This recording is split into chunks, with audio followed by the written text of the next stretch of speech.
जय हिंद और जय श्री राम सभी दोस्तों को।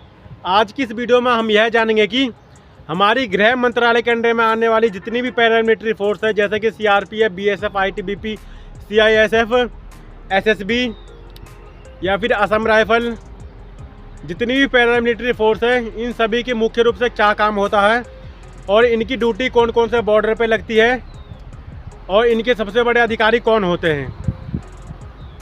तो दोस्तों मैं आप लोगों को बता दूं कि सबसे पहले मैं आप लोगों को ये बता दूं कि हमारी गृह मंत्रालय के अंडर में आने वाली जितनी भी पैरामिलिट्री फोर्स है, जिनके मैंने आपको नाम बताया है, इन सभी का काम होता है हमारे देश के आंतरिक सुरक्षा को बनाए रखने का काम होता है।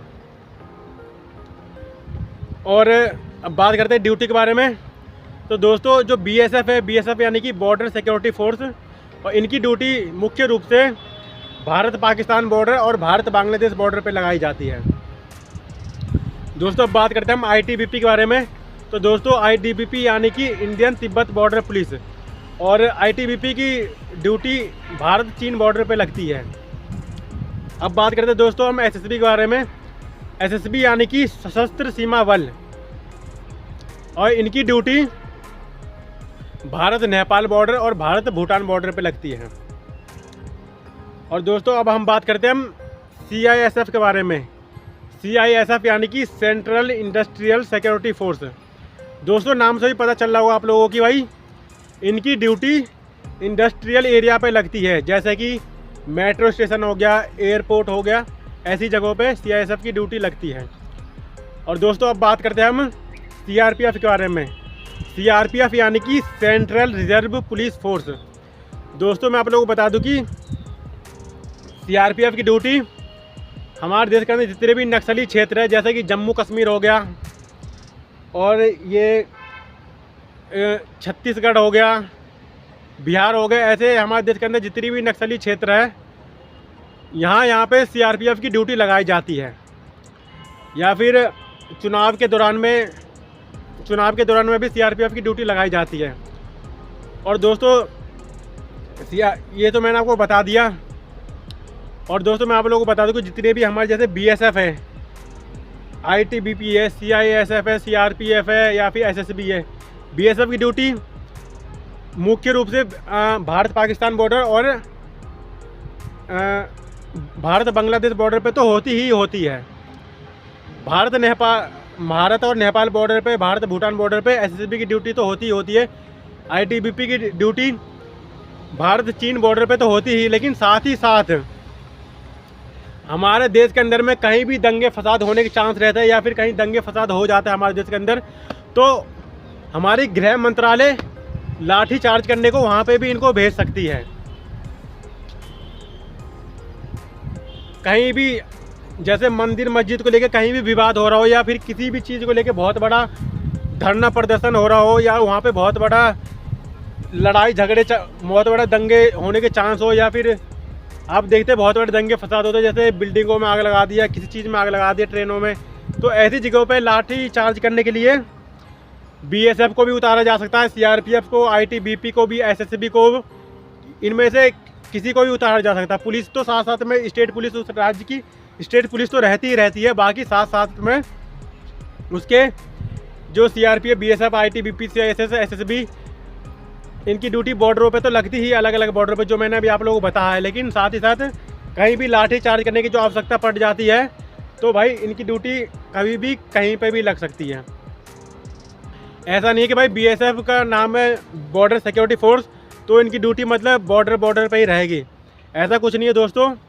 मेरे आंखों देखी हुई बात है, बहुत सारे मैंने बड़े बड़े धरने प्रदर्शन देखा जहाँ पे मतलब लड़ाई झगड़े होने के चांस रहते, तो वहाँ पे मैंने बीएसएफ को भी देखा, मैंने सीआरपीएफ को देखा, और सीआरपीएफ के एक विंग है रैपिड एक्शन फोर्स, और बहुत सारी ऐसी मतलब गृह मंत्रालय के अंडर में आने वाली ऐसी बहुत सारी पैरामिलिट्री फोर्स है जिनके मैंने अभी आप लोगों को नाम बताया है। मैंने आईटीबीपी को भी देखा, एसएसबी को भी देखा लाठी चार्ज करते हुए भीड़ में। तो इनकी ड्यूटी मुख्य रूप से बॉर्डरों पे तो होती ही होती है, लेकिन साथ ही साथ कहीं भी दंगे फसाद होगा वहाँ पे लाठी चार्ज करने की भी ड्यूटी इन्हीं की होती है, हमारे देश के पैरामिलिट्री फोर्स। जिन्हें हम CRPF, BSF, ITBP, CISF, SSB इन सभी के नाम से जानते हैं।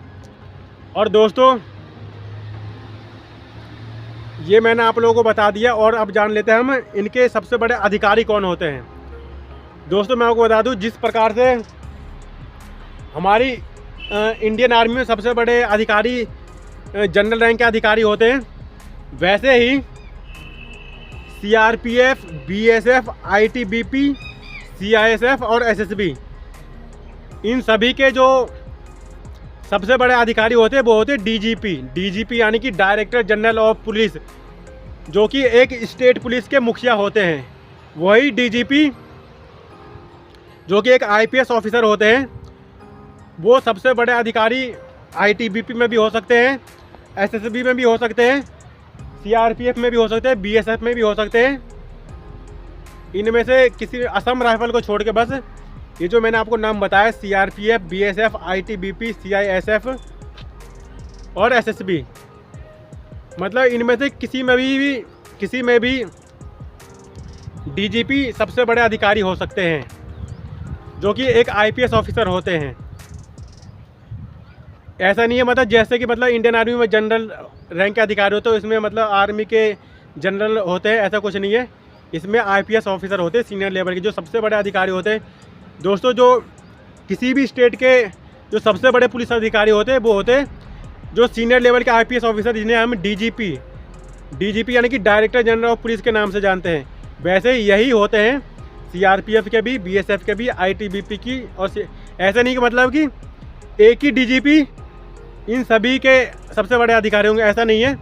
CRPF का एक अलग DGP होते हैं जो कि IPS ऑफिसर होते हैं, BSF के एक अलग DGP होते हैं जो कि IPS ऑफिसर होते हैं। ऐसे ही CRPF, BSF, ITBP, CISF और SSB इन सब के अलग अलग DGP होते हैं जो कि एक सीनियर लेवल के IPS ऑफिसर होते हैं। दोस्तों आप लोगों को मैंने ये बता दिया, और अब हम बात करते हैं असम राइफल के बारे में। दोस्तों वैसे तो असम राइफल गृह मंत्रालय के अंडर में आता है, और असम राइफल गृह मंत्रालय की सबसे पहली और सबसे पुरानी पैरामिलिट्री फोर्स है। और गृह मंत्रालय के मतलब असम राइफल एक धोरी नियंत्रण वाला सेना है। असम राइफल रक्षा मंत्रालय के अंडर में भी आता है और गृह मंत्रालय के अंडर में भी आता है। असम राइफल का जो ऑपरेशनल कंट्रोल होता है वो पूरी तरीके से हमारी रक्षा मंत्रालय के अंडर में होता है, जो कि हमारी इंडियन आर्मी के हाथ में होता है। इंडियन आर्मी हमारी रक्षा मंत्रालय के अंडर में आती है, तो पूरी तरीके से जो ऑपरेशनल कंट्रोल होता है वो हमारी रक्षा मंत्रालय के इंडियन आर्मी के हाथ में होता है। और असम राइफल के जितने भी असम राइफल के जो सबसे बड़े अधिकारी होते हैं, जैसे मैंने आपको बताया कि CRPF, BSF, ITBP, CISF में सीनियर लेवल के IPS ऑफिसर होते हैं जिन्हें हम DGP कहते हैं। वैसे ही हमारे असम राइफल में जो सबसे बड़े सीनियर अधिकारी होते हैं वो होते हैं इंडियन आर्मी के लेफ्टिनेंट जनरल रैंक के अधिकारी होते हैं असम राइफल के सबसे बड़े अधिकारी। जैसे इंडियन आर्मी में सबसे बड़े अधिकारी होते हैं जनरल रैंक के अधिकारी, वैसे ही हमारे असम राइफल में सबसे बड़े अधिकारी लेफ्टिनेंट जनरल होते हैं। और असम राइफल का पूरी तरीके से ऑपरेशनल कंट्रोल हमारी रक्षा मंत्रालय के इंडियन आर्मी के हाथ में होता है। और जो हमारे मतलब जितने भी हमारे असम राइफल के जितने भी जवान हैं उनको जो ट्रेनिंग दिया जाता है, और जितने भी बड़े सीनियर ऑफिसर होते हैं असम राइफल में जिनके द्वारा असम राइफल के जवानों को ट्रेनिंग दी जाती है, वो सभी इंडियन आर्मी के ही होते हैं। इसलिए पूरी तरीके से जो असम राइफल का ऑपरेशनल कंट्रोल होता है वो पूरी तरीके से हमारी रक्षा मंत्रालय के इंडियन आर्मी के हाथ में होता है। और दोस्तों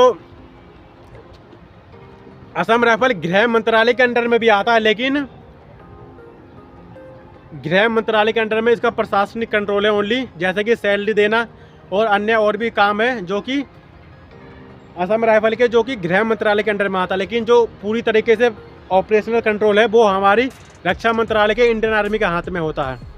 दोस्तों वैसे तो नाम की बात है कि भाई गृह मंत्रालय के अंडर में आती है पैरामिलिट्री फोर्स की, मतलब जो असम राइफल है, ये मतलब कहने वाली बात है। लेकिन पूरी तरीके से देखा जाए तो पूरी तरीके से जो ऑपरेशनल कंट्रोल है वो तो हमारी इंडियन आर्मी के हाथ में ही है। पूरी जो ट्रेनिंग दी जाती है वो हमारी आर्मी के जवानों के द्वारा ही दी जाती है। पूरी तरीके से इसका सिस्टम है पूरा इंडियन आर्मी वाला ही है असम राइफल का। बस नाम मात्र का है कि मतलब गृह मंत्रालय के अंडर में असम राइफल आता है, और गृह मंत्रालय और रक्षा मंत्रालय के अंडर में इस चीज़ को लेकर लड़ाई भी है कि भाई रक्षा मंत्रालय चाहता है कि असम राइफल हमारी रक्षा मंत्रालय के अंडर में आ जाए पूरी तरीके से। मतलब कि गृह मंत्रालय के अंदर में जो भी इसके प्रशासनिक कंट्रोल है थोड़े बहुत असम राइफल के, वो पूरी तरीके से हमारी रक्षा मंत्रालय के अंडर में इंडियन आर्मी के हाथ में ही आ जाए। हमारी इंडियन आर्मी रक्षा मंत्रालय भी यही चाहती है, लेकिन गृह मंत्रालय जो हमारी है वो यह चाहती है पूरी तरीके से हमारी ऑपरेशन कंट्रोल है, प्रशासनिक कंट्रोल पूरी तरीके से हमारे अंडर में हो जाए, यानी कि गृह मंत्रालय के अंडर में हो जाए। तो रक्षा मंत्रालय चाहती है कि हमारी पूरी तरीके से असम राइफल हमारे अंडर में हो जाए, और गृह मंत्रालय चाहती है कि हमारी जो असम राइफल है पूरी तरीके से हमारे गृह मंत्रालय के अंडर में हो जाए। तो दोस्तों रक्षा मंत्रालय और गृह मंत्रालय के बीच में विवाद है इन दोनों को, असम राइफल को लेके। और दोस्तों आपको मेरी दी हुई जानकारी अच्छी लगी होगी, और आप लोगों को पता चल गया होगा भाई कि हमारे देश के अंदर में जितनी पैरामिलिट्री फोर्स है इनके सबसे बड़े अधिकारी कौन होते हैं, और इनका मुख्य रूप से क्या काम होता है, उनकी ड्यूटी कौन कौन से बॉर्डर पे लगती है। और साथ ही साथ दोस्तों मैं आप लोगों को और भी एक चीज़ और बता दूं, एक होते हैं एनसीबी यानी कि नारकोटिक्स ब्यूरो। इनका काम होता है मुख्य रूप से हमारे देश के अंदर जितने भी गैर कानूनी तरीके से नशीली पदार्थ बेचे जाते हैं या सप्लाई होता है, जो कि हमारे देश के अंदर नशीली पदार्थ ये सब अलाउड नहीं है, जो पूरी तरीके से पूर्ण प्रतिबंधित है हमारी भारत सरकार द्वारा। तो इन सभी से हमारे मतलब लड़ने का काम करती है वो होती है एनसीबी।